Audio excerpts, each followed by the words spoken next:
Festival Ogobanya atako fɔlɔ kɛra san 2000 ani san 16 ye. Ne ɲinanta jateminɛ ɲinanta bɛ kɛ atako 10 ye. Donc kabi a daminɛ an y'a daminɛ ni tile 3 festival ye. Fo sisan an nana an bɛ dɔgɔkun 1 na net. Tile 7 k'a ta dɛnɛ fo dimanche.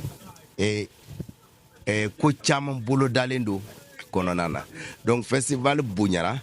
Fɛn minnu tali ko minnu bɛ tali k'a kɔnɔ olu fɛnɛ cayara, jama min bɛ na o cayara, festival bonyana. San 10 o tɛ tile 10 ye dɛ. Ɲinan san 10 ɲinan san fɛnɛ kɛra ko o ye seko ni dɔnko san de ye ɲinan. San 2025. O kɔnɔna de la sa an ye an ka ɲinanta kɛ kɛrɛnkɛrɛnnenya la denmisɛnninw u kalan cogo, seko ni dɔnko a bɛ ɲɛ jira denmisɛnninw na cogo di. Bi denmisɛnnin o de ye sini mɔgɔkɔrɔba ye.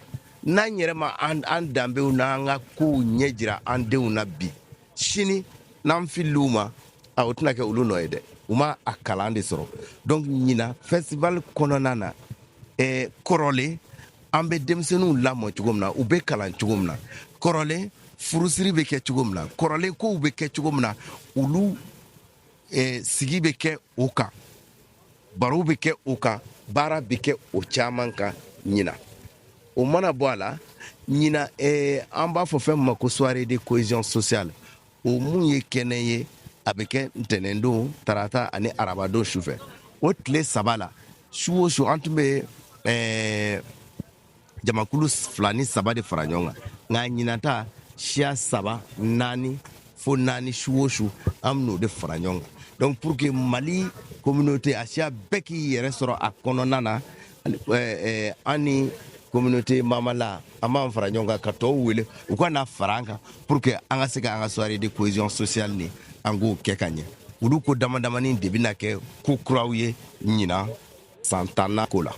Bɛɛ ka bɔ bɛɛ ka na k'a ta janvier kalo tile 27 fo février kalo tile 2 o dɔgɔkun kɔnɔna na Ogobanya kɔni a bɛ ko bɛɛ lamaga n'Ala sɔnn'a ma ɲinan. Nisɔndiya dan don parce que a san 10 filɛ nin ye Ogobanya bɛ festival ni labɛn anw bɛ na a la a san 10 kɔnɔna an sera ka min kɛ o ye san 8 ta ye. Waati in kɔnɔna na ka taa o san 10 kɔnɔna na an ye san 8 min kɛ an bɛ na an bɛ filɛli kɛ an bɛ yeli kɛ an fana b'an ka tɔmɔtaw tɔmɔ la pour que don n'a nataw la an yɛrɛ ka se ka dɔ kɛ an yɛrɛ ye ka tɔw fana fara an kan pour que Mali culture a bɛ taa ɲɛfɛ cogo min na mɔgɔ kelen tɛ se ka ko kɛ bɛɛ de bɛ fara ɲɔgɔn kan ka dilanli kɛ a bɛ kɛ pour que ka bɛn ni ayiwa ɲɔgɔn faamu sigikafɔ ani ka adamadenya kɛ ɲɔgɔn fɛ hɛrɛ la a kɛ kun de y'o ye an bɛ sigi an ka tabiyaw kan pour que denmisɛnw minnu bɛ ka wuli sisan olu ka dɔ fɔlɔ an ka maakɔrɔw ye adamadenya dilan cogo min na o fɛn ninnu bɛ ka tila mɔgɔ caman na bi ni minnu ye faw ye bi n'olu ma dɔn denmisɛnw tɛ se ka dɔn donc a kɛ kun de ye ko kɔrɔ ninnu o ka to an kɔnɔ jama ka bɔ ka caya ka na festival na i n'a fɔ kɔrɔlen mɔgɔw bɛ bɔ cogo min na pour que ka minnu bɛ festival ni a labɛn ka olu fana nisɔndiya ka fɛn dɔw la ka dusu dɔw kɔnɔ o ka dɔ fara o ka cɛsiri